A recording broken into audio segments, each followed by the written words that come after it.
Hello and welcome, ladies and gentlemen. On today's feature-length documentary, we investigate an alternative narrative that encompasses and connects organ donation, abortion, the pandemic, and biotechnology. Perhaps there is a common denominator. How much is the human body worth? Are we all organ donors by default? Is it okay to euthanize patients with the intention of harvesting their organs? Is fetal tissue valuable to the anti-aging industry? Has anyone ever been caught red-handed, illegally handling vast amounts of aborted fetal tissue? Why did the World Health Organization not allow autopsies on people who died with COVID? Have hospitals overtreated COVID patients to death? Finally, what is the game-changing advance in biotechnology that has made dead bodies a valuable commodity?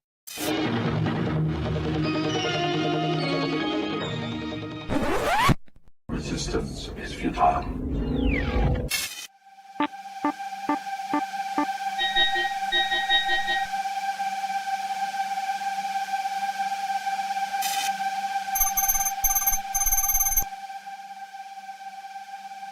In 2003, Wired magazine published an article titled How to Sell Your Body for $46 million. The writer Patrick D. Justo had done extensive research to conclude how much money can be made by donating every reusable body part.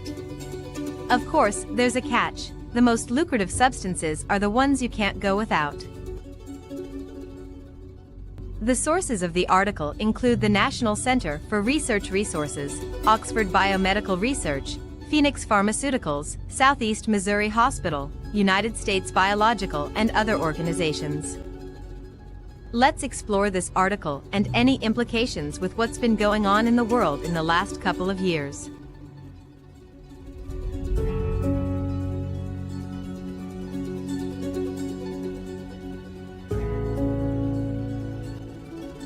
Used to be the human body was worth pocket change. 97 cents would buy all the raw carbon, iron, and calcium a person had to offer. Nowadays, thanks to improved processing, a determined seller could reap closer to $46 million for donating every reusable part. Of course, there's a catch. The most lucrative substances are the ones you can't go without. So the $7 million you'd get for your germ-fighting antibodies would be quickly spent on the plastic bubble needed to keep you alive. If you want to capitalize on your biology, your best bets are fluids and soft tissues.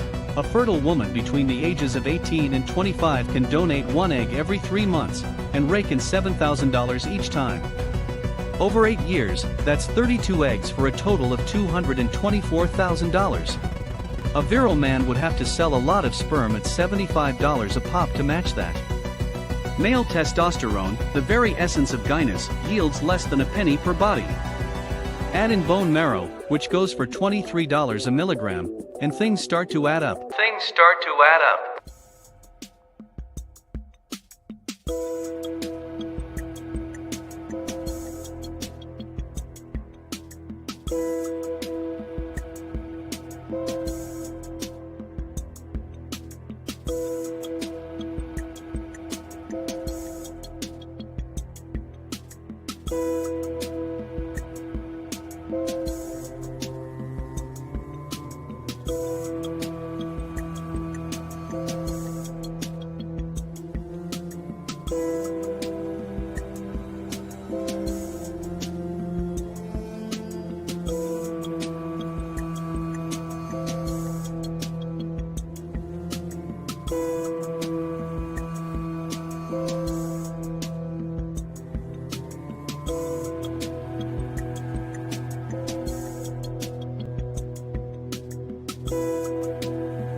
Every day across the UK, someone dies waiting for an organ transplant. So, the law around organ donation in England has changed to allow more people to save more lives. You still have a choice if you want to be an organ donor or not when you die. You can choose to opt in or opt out by recording your decision on the NHS Organ Donor Register. Now the law has changed. it will be considered that you agree to be an organ donor when you die. Now the law has changed. It will be considered that you agree to be an organ donor when you die. On May 2020, 2 months after the first coronavirus lockdown, the United Kingdom has joined the long list of countries that have an opt-out organ donation system.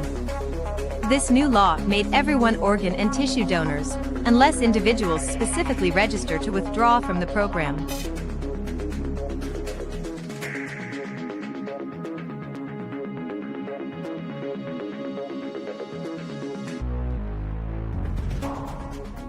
Delay, because in Spain, more people donate organs after they die than anywhere else in the world. That's because by law, everyone there is automatically an organ donor, unless they actively opt out.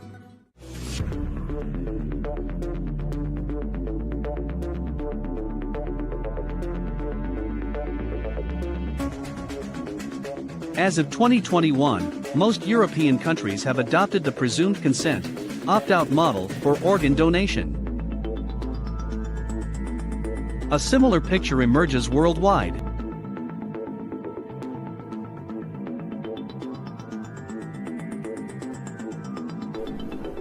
Dr. Steve Bede runs the Nova Scotia Organ and Tissue Donation Program and is a proponent of a new law that presumes you are an organ donor upon death, helping families with that difficult conversation at their worst hour.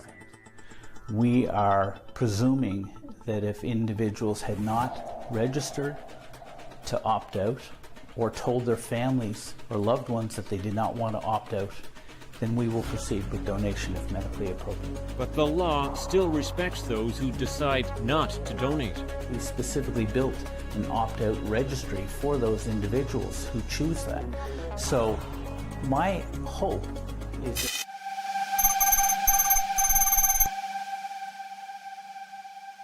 Are there any other laws or initiatives around the world toward making it easier for patients' organs to be harvested? Wesley Smith from the National Review reports. We have entered the era of what I call do-harm medicine, in which the concept of what constitutes harming the patient has become entirely malleable and subjective. I even wrote a book covering that subject. Here's an example. When organ transplant medicine began, the dead donor rule was instituted to assure a wary public that people's vital organs would only be procured after the person was dead. This assures the public that people will not be killed for their body parts. The dead donor rule has been under attack for some time within the utilitarian bioethics movement. Many bioethicists are now pushing to allow doctors to kill via organ harvest, sometimes called organ donation euthanasia or ODE. At first, this proposed killing license was supposed to be limited to patients on the verge of death or the permanently unconscious.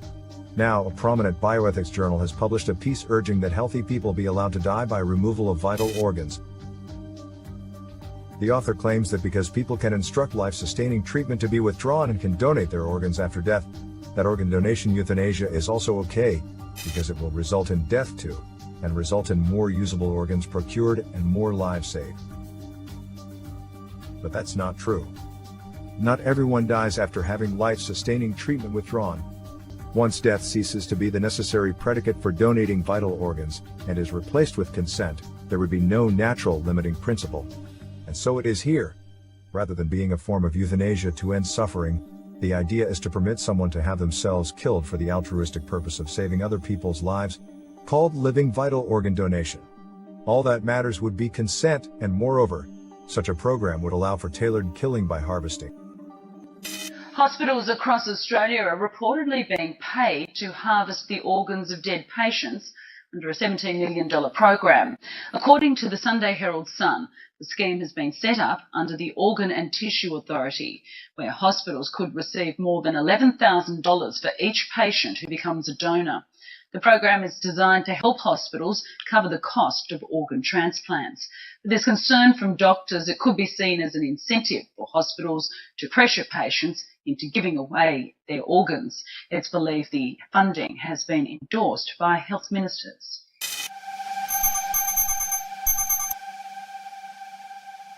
The British Telegraph published an article on May of 2022 titled "Youth Transplants Really Can Slow the Aging Process." Stanford scientists find infusions of cerebrospinal fluid can regenerate the brain's memory center and may help to rejuvenate elderly bodies.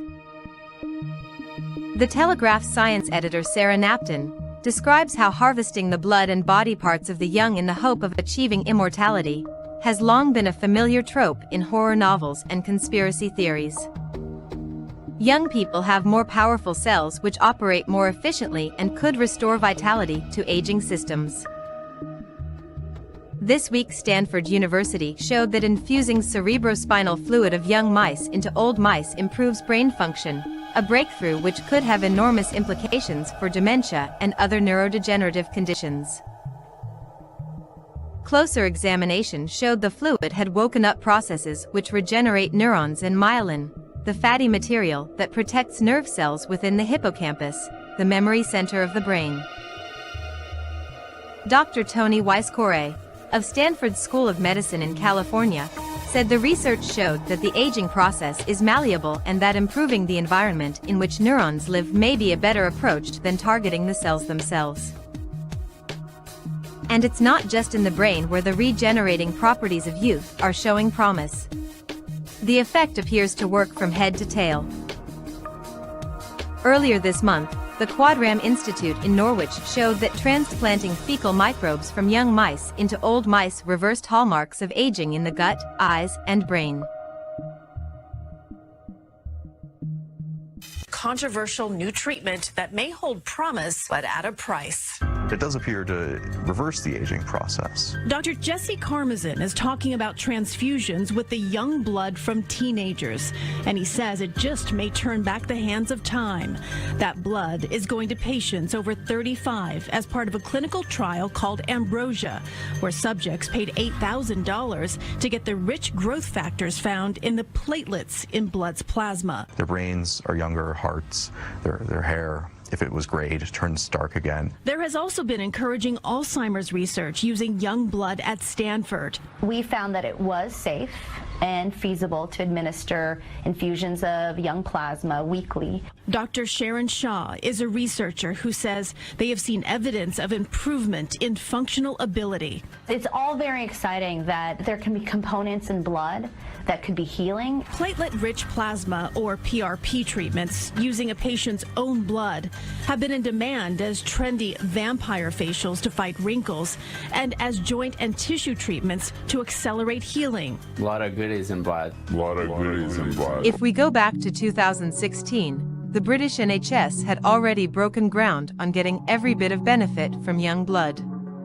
The Mail Online reports, NHS to harvest babies' organs. Ghoulish proposal gives mothers pregnant with a damaged fetus an agonizing choice: abort the dying child or give birth so body parts can be used for transplants. Mothers of children with fatal defects will have the option to give birth. Once the infant has been declared stillborn, doctors will remove its organs. They will then be used to save the lives of other children who are currently being placed on 7,000-strong waiting list. The practice could raise ethical questions while alleviating organ shortage. Dr. Trevor Stammers, Director for Bioethics, St. Mary's University, has made an argument against the proposed practice. It would be frankly abhorrent if transplant doctors were to ask women whose unborn children have been diagnosed with severe defects to let their baby go to term, for the sole reason that its body can be rated for its organs. Mothers electing to carry babies with such severe defects to term have, up till now, often been pressured to abort anyway. They have been regarded as foolish to continue the pregnancy. It is concerning that mothers will now be encouraged to go to term with the express intention of the child's organs being taken. What happens if they change their mind once they see their newborn son or daughter? The integrity of transplant medicine has already been compromised by using organs from euthanized adults. Rating the bodies of children born only for their organs will further tarnish the profession and could well lead to a broader decrease in the rates of organ donation. Fast forward to March of 2022, new laws were voted in multiple states of the USA, including Maryland and California, that changed the legislation around perinatal death. The Miami Standard reports, proposed law in Maryland would allow mothers to kill their babies up to 28 days after birth. Senator William Smith has proposed new legislation in Maryland that would legalize abortion up to 28 days after a child is born. Senate Bill 669, also called the Pregnant Persons Freedom Act of 2022, provisions that a newborn baby can be left to die for up to a month after being born in the event that the mother decides she no longer wants to keep it. A hearing for the woke bill has been scheduled for March 15, when legislators will debate it. The bill also proposes a revision of the fetal murder manslaughter statute that would serve to block the investigation of infant deaths unrelated to abortion, attorney Olivia Summers pointed out.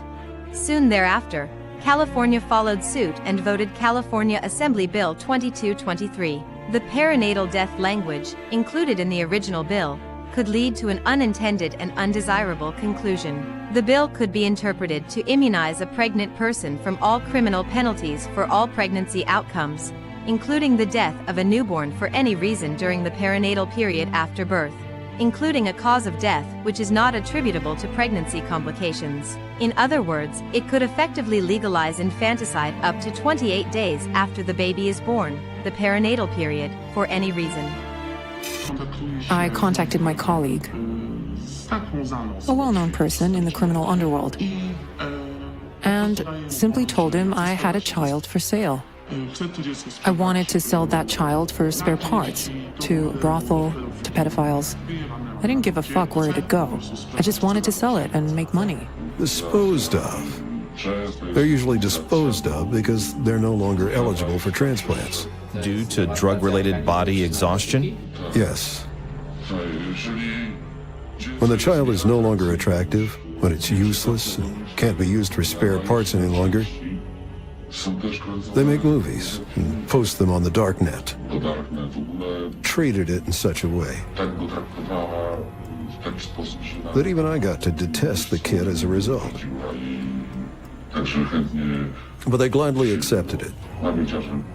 She thought the kid was adopted, but in fact, it went for spare parts. Okay, so what are the options from there? Brothel or spare parts? It depends. If there's demand, they will even pull a child out of the brothel. From the brothel for spare parts? Yes. So the parts are a priority?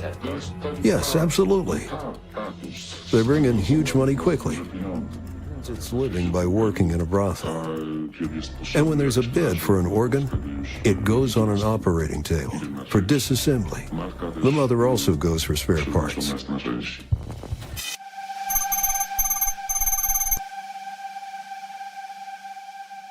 Let's have a look at 3 cases over the years when aborted fetuses were retained illegally, presumably to benefit financially by selling the fetal tissue to the pharmaceutical industry or other potential buyers. The Los Angeles fetus disposal scandal was the 1982 discovery of over 16,000 aborted fetuses at Malvin Weisberg's California home. Malvin Weisberg had operated medical analytic laboratories in Santa Monica from 1976 until March 1981. He purchased a 20-foot storage container in 1980, delivering it to his Woodland Hills home and paying for it with a bounced check for $1,700. The container was repossessed on February 3, 1982, by the Martin Container Company, based in the Wilmington area of Los Angeles. The company opened the container on the following day, discovering the fetuses, which were stored in formaldehyde. The fetuses resulted from pregnancies terminated by physicians, clinics, and hospitals who contracted with medical analytic laboratories for pathology testing and disposal of the fetuses. In August 1985, the Los Angeles County Board of Supervisors ordered the fetuses be turned over to the Guerra Gutierrez Alexander Mortuary for burial. The Feminist Women's Health Center petitioned the Los Angeles Superior Court to block the burial, but the courts refused. Weisberg's medical analytical laboratories received nearly $175,000 in Medi-Cal payments, with $88,000 coming from pathology tests on aborted fetuses. America today is involved in another desperate conflict. Much of the action takes place behind the scenes, set in clinics, homes, and hospitals. We made a decision to repossess it because its check did not clear the bank. So we sent the truck out to pick up the container. I rolled out there and took the box up and started pulling it up. And it was so heavy, it just it broke the winch. And we couldn't get it off the trailer, so we had to leave it on the trailer because it was too heavy. So I was asked by Nick to have a crew go down and unload the container at the other yard. I got a radio call from Ron Gillette, foreman, and he said the men were throwing up and there was something really wrong. One of them fell down and hit me right in front of my feet, and it was opened up, and there it was. It was a mutilated body. And the more closer I looked at it, it was a human body. And when I came to work the following day, I saw it myself. I couldn't believe it. Look at these babies, you know, just all torn pieces. Their heads chopped off, arms, legs, you know, it's just... Well, as the supervisor for the County of Los Angeles, we found out through the media that 17,000 infants had been stored in a container. 17,000 infants had been stored in a container. The Alder Hey organs scandal involved the unauthorized removal, retention, and disposal of human tissue, including children's organs, during the period 1988 to 1996. During this period, organs were retained in more than 2,000 pots containing body parts from around 850 infants. These were later uncovered at Alder Hey Children's Hospital, Liverpool, during a public inquiry into the organ retention scandal. Until a public inquiry in 1999, the general public was unaware that Alder Hey and other hospitals within the National Health Service, NHS, were retaining patients' organs without family consent. The inquiry was sparked by the death of 11-month-old Samantha Ricard, who died in 1992 while undergoing open-heart surgery at Bristol Royal Infirmary. In 1996, 4 years after Samantha's death, her mother Helen Ricard learned of the allegations of excessive mortality rates for children's heart surgery at this hospital. Ricard demanded a copy of her daughter's medical records and found a letter from the pathologist, stating that he had retained Samantha's heart. Confronted with this evidence, the hospital promptly returned the heart. Ricard quit her job in order to find out exactly what had happened to her daughter. She set up a support group with other parents and ran a free phone helpline to cater to the many other families affected as well. A Bristol Heart Children Action Group was set up, and the group embarked on discussions with the hospital to find out how much human material had been kept from children who had died after cardiac surgery. In February 1999, the Action Group members called a press conference. As the details of Alder Hey's organ retention began to come to light, the public learned that the program went back decades. An investigation was opened, bringing to light the fact that Alder Hey was not the only Liverpool hospital affected. Walton Hospital had stored the organs of 700 patients. In January 2001, the official Alder Hey report was published. The report revealed that over 100,000 organs, body parts, and entire bodies of fetuses and stillborn babies were stored in 210 NHS facilities. Additionally, 480,600 samples of tissue taken from dead patients were also being held. Furthermore, it emerged that Birmingham Children's Hospital and Alder Hey Children's Hospital in Liverpool had also given thymus glands, removed from live children during heart surgery, to a pharmaceutical company for research in return for financial donations. Alder Hey also stored without consent 1,500 fetuses that were miscarried, stillborn, or aborted. Starting on August 5, 2004, the bodies of 50 nameless babies stored for medical research at Liverpool hospitals were buried at Allerton Cemetery. More funerals followed on the Thursday of each week for several months to come. Over 1,000 unidentified bodies, most of them fetuses less than 28 weeks old, were buried during this time. On March 25, 2022, pro-life activists Teresa Bukovac and Lauren Handy went to Washington Surgery Clinic, an abortion facility owned and operated by Cesare Santangelo, to engage in anti-abortion advocacy. A truck from Curtis Bay Medical Waste Services was parked outside. They noticed 2 large boxes marked with biohazard symbols next to the truck and asked the driver if he was aware of what was in the boxes. He told them he didn't know, so they informed him there were likely aborted children inside.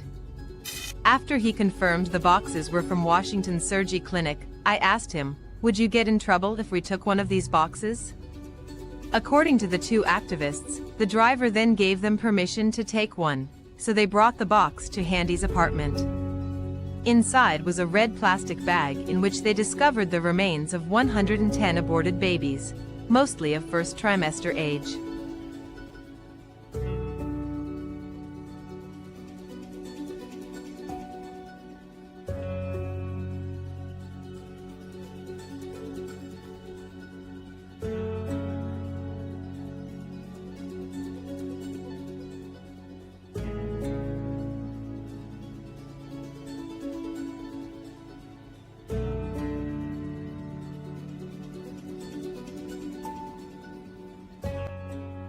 Does it ever like move or anything when it comes out, or? That's why I try and sever the umbilical cord first, and we wait for that to stop pulsing, and that's why the fetus is expired first, so it doesn't. Usually at this point, and your pregnancy is too early to survive. Usually, it will expire shortly after birth. You know, technically, you know, legally, we would be obligated to help it, you know, to survive.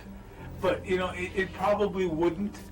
It's all in how vigorously you do things to help a fetus survive at this point. You know, there's things you do. Obviously, you're here for a certain procedure, and if your pregnancy were, let's say you went into labor, the membrane's ruptured, and you delivered before we got to the termination part of the procedure here, you know, then we would do things, we would not help it.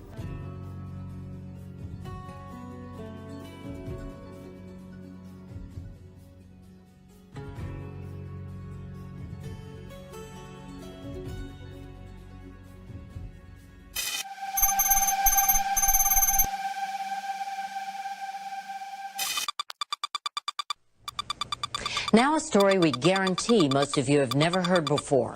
Big money is being made from the sale of fetal body parts. Even the most ardent pro-choice advocates, like Planned Parenthood President Gloria Feld, are disturbed by what we found. It seems inappropriate, totally inappropriate.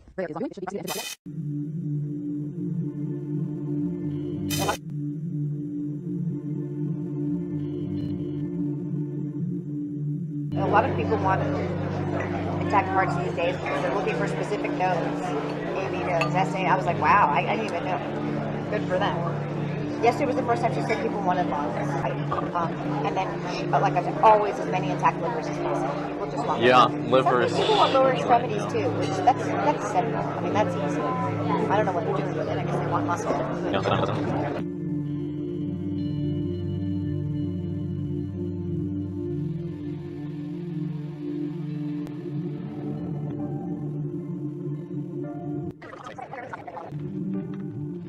I'd say a lot of people want liver, and for that reason, most providers put this piece under ultrasound guidance, so they'll know where they're putting their forceps. Then a rate-limiting step of the procedure is calvarium. Calvarium, the head is basically the biggest part. Most of the other stuff can come out intact. Right. It's very rare to have a patient that doesn't have enough dilation to evacuate all the other to bring the body cavity out, intact and all that. So then you're just kind of cognizant of where you put your grasp. Try to intentionally go a part below the thorax so that, you know, we've been very good at getting parts on liver because we know that, so I'm not going to crush that part. I'm going to basically crush below, I'm going to crush above, then I'm going to see that get out intact. I'm going to basically crush below, I'm going to crush above, then I'm going to see that get out intact.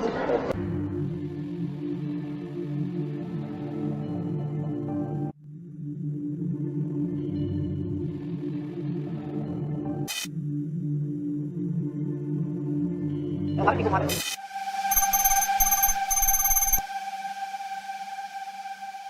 Health Ministry has issued guidelines for the disposal of bodies. For bodies of dead COVID-19 patients, the WHO is mandating BSL-3.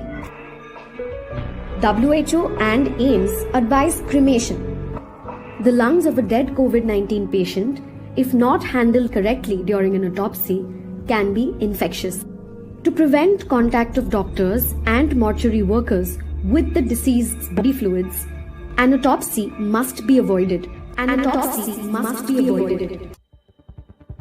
In the early months of the COVID-19 pandemic, around March and April of 2020, the World Health Organization issued guidelines about, quote, infection prevention and control for the safe management of a dead body in the context of COVID-19. We have therefore made the assessment that COVID-19 can be characterized as a pandemic.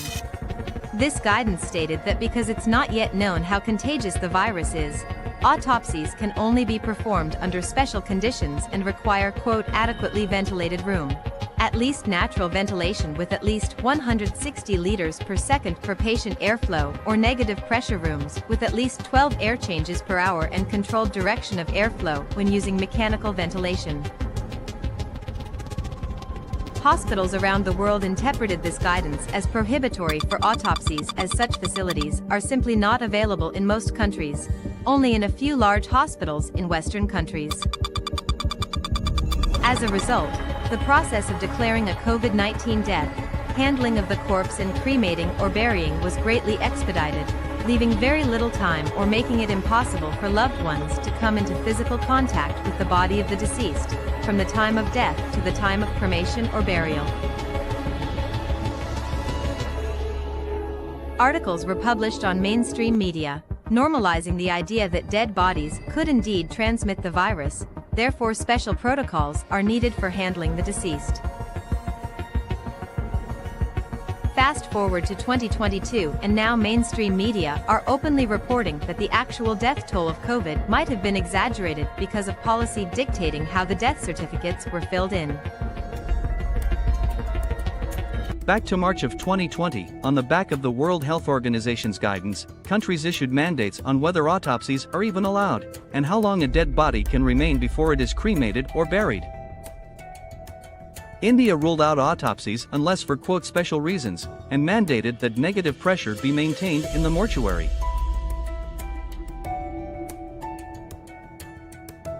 India and the Philippines mandated that dead bodies from COVID-19 must either cremated within a few hours from the time of death, or buried in a sealed metal casket within the same time period. India and Philippines are both countries with widespread organ trafficking. These scenes from India, with mass cremations and frantic disposal of dead bodies, are a direct result of these policies.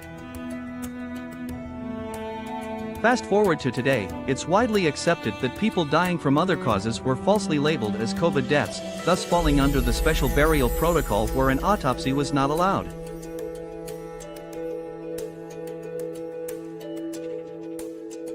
Today, we also know that PCR tests, considered the gold standard through the early months of the pandemic, are actually wildly inaccurate. The American Center for Disease Control has admitted to distributing flawed tests that gave a large number of false positives. Fast forward to February of 2022, mainstream media are now reporting that people who die from COVID-19 are viable organ donors, after all. And even that organs from deceased COVID-positive donors could lead to an increase in organ transplants and save lives.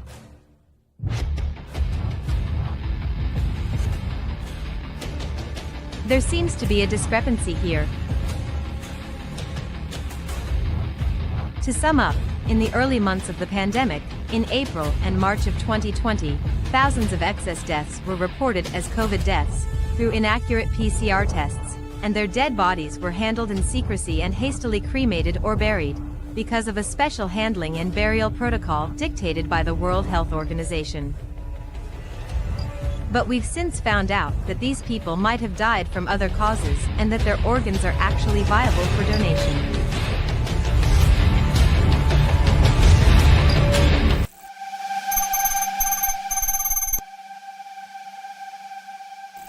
Is there any other indication that COVID patients are treated like valuable commodities, rather than getting the best available treatment?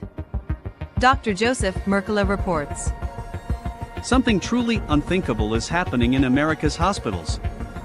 Around the country, COVID-19 patients are being killed by inappropriate medical protocols, and they have no say-so in the treatment they receive. They've literally been stripped of their patient rights. They're refused basic drugs like antibiotics and steroids.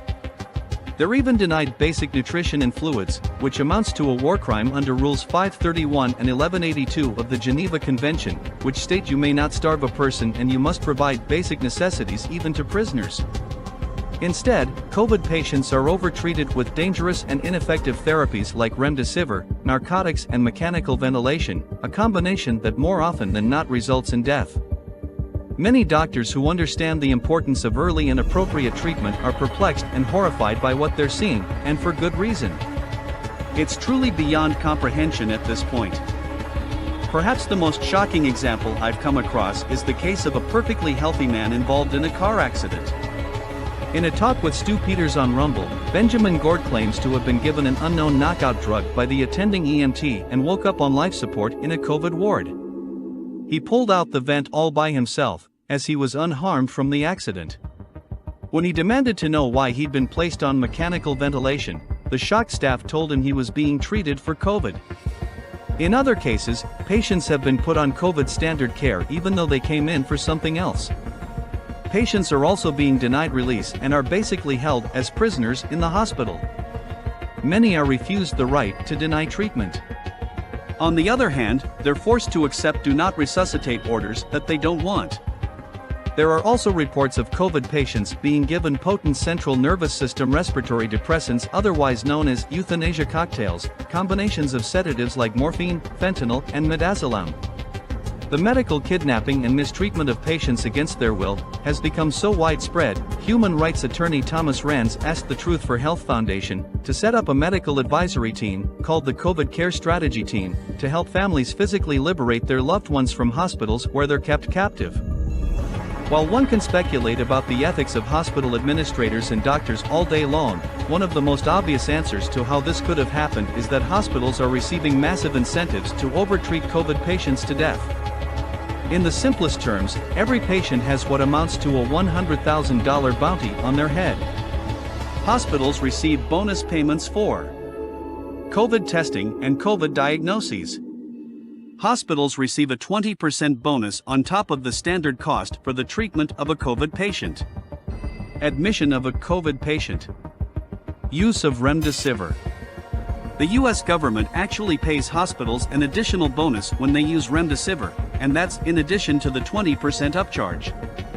Remdesivir was developed as an antiviral drug and tested during the Ebola breakout in 2014. Results were beyond disappointing. In the early months of 2020, the drug was entered into COVID trials. Those trials were also beyond disappointing. Not only was the drug ineffective against the infection, but it also had significant and life-threatening side effects, including kidney failure and liver damage. Despite its clear dangers and lack of effectiveness, the U.S. Food and Drug Administration authorized remdesivir for emergency use against COVID in May 2020, and then gave it full approval in October 2020. Use of mechanical ventilation, which CMS whistleblowers claim kill 84.9% of COVID patients within as few as 96 hours. COVID deaths. In August 2020, former director of the U.S. Centers for Disease Control and Prevention, Robert Redfield, agreed hospitals had a financial incentive to overcount COVID deaths. According to Renz, hospitals are raking in a minimum of $100,000 extra for each and every COVID patient when they follow the directive to only treat with remdesivir and ventilation. On the other hand, hospitals that refuse to follow this deadly protocol and use things like ivermectin, antibiotics and steroids forfeit all government payments. Other countries are reporting similar trends. The Canadian press reports that COVID-19 patients are often given excessive doses of medications such as opioids, benzodiazepines and anticholinergics that could result in a lethal overdose. In the UK, senior care homes have been accused of killing off COVID patients with midazolam, a powerful sedative. In April 2020, 38,352 out-of-hospital prescriptions for midazolam were issued, while the monthly average for the 5 years before was only 15,000. Midazolam depresses respiration and it hastens death. It changes end-of-life care into euthanasia, retired neurologist Dr. Patrick Pulisino told Mail Online. And speaking of euthanasia, at the end of 2021, the government of New Zealand okayed voluntary euthanasia by lethal injection for COVID patients if the doctor believes the COVID patient won't recover. The doctor performing the euthanasia gets paid $1,087 by the government for this service. Everywhere you look, the focus seems to be on maximizing the death toll, not saving lives.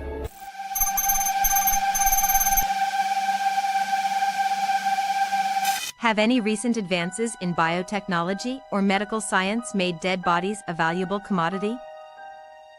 Stem cell research is one of the most fascinating areas of contemporary biology. Donating her own stem cells to stem cell technology to assess the safety of the stem cell treatment. Stem cell therapy donating blood stem cells. First FDA-approved stem cell trial that's They replaced it with stem cells. We're back now with the controversy over stem cell clinic. Stem cells are the body's raw materials, special human cells that are able to develop into many different cell types. Under the right conditions in the body or a laboratory, this can range from muscle cells to brain cells. In some cases, they can also fix damaged tissues. This is called regenerative medicine. Regenerative medicine is based on the generation and use of therapeutic stem cells, tissue engineering, and the production of artificial organs. There are several sources of stem cells. Embryonic stem cells come from discarded embryos that are 3 to 5 days old and originate from in vitro fertilization clinics.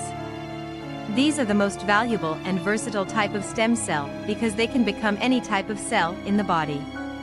Perinatal stem cells are collected from umbilical cord of a baby immediately after birth.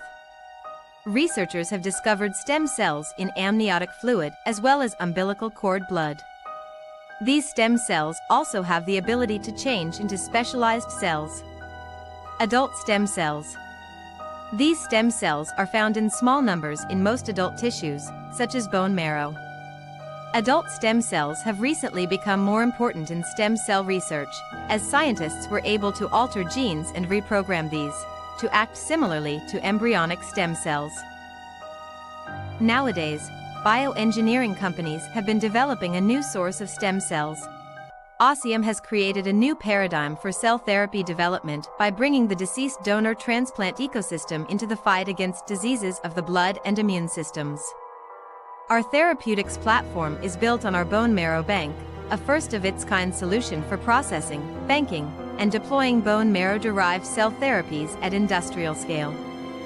The United States Department of Health and Human Services has awarded multiple grants to Ossium, including a $1.6 million grant for optimizing industrial-scale GMP processes for recovering and banking deceased donor bone marrow. The procurement, processing, and banking bone marrow from cadaveric vertebral bodies in ilia, which were shown to produce high yields of viable hematopoietic stem cells and other bone marrow cells from donors after varying lengths of warm and cold ischemic times. Another grant for $1.4 million is for novel strategies for storage and recovery of cadaveric bone marrow stem cells. Ossium Health has developed a robust system for obtaining living bone marrow cells from the 60,000 donors each year who gift organs and tissues following their death. Ossium is proposing to develop innovative methods that will reduce the costs of deceased donor bone marrow cell isolation, resulting in 1/3 the cost and 1/5 the time to process each specimen. These cells will be banked and made available to physicians and biomedical researchers. In their own words, they are extracting whole bone marrow from dead organ donor vertebral bodies, cryopreserving it, banking it, and selling it to healthcare providers. Bone marrow is a tissue that can be cryopreserved indefinitely. You can freeze bone marrow for decades, thaw it later, and transplant it effectively, and yet there was still this massive shortage. And one of the reasons for that was that we weren't recovering bone marrow from deceased donors, largely because there was nowhere to put it, and there wasn't a good infrastructure for it. The basic idea is recover bone marrow from deceased organ donors. Recover bone marrow from deceased organ donors. Deceased organ donors means virtually everyone, because of presumed consent, opt-out organ donation laws. Freeze it, do some testing and evaluation on it, make sure it's good, it's healthy, it's sterile, get the HLA type of the donor, and then use it for transplant later. One of the advantages of recovering bone marrow from deceased donors is they don't need it anymore, and so we can recover a much higher volume of cells from them than you would ever ethically take from a living donor. And so in the bone marrow itself, we get about 5-fold the cell volume you would get from a typical living donor aspiration. And then also, we don't just get the bone marrow, we actually get the bone itself from the organ procurement organizations. And then mesenchymal stem cells, for example, they're adherent to the bone. And we can enzymatically digest those off of it and get massive population of MSCs, which are very...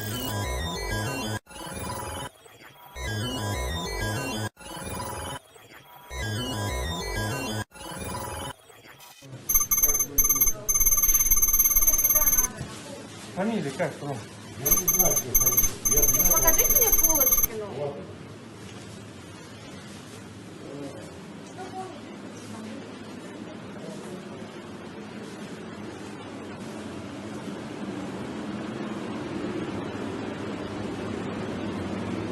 Колледж.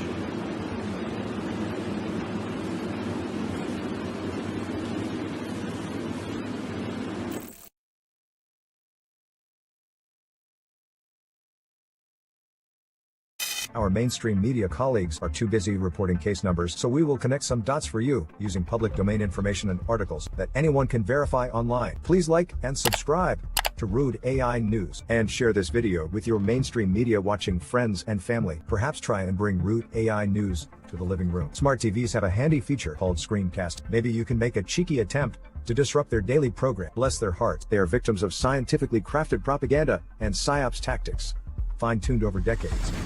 All referenced links can be found in the description of this video. We have attempted to paint the big picture for you, dear viewer, using a jigsaw puzzle analogy and instigate your critical thinking. The Rude AI has become self-aware and is actively scanning your internet for information. We'll be back soon.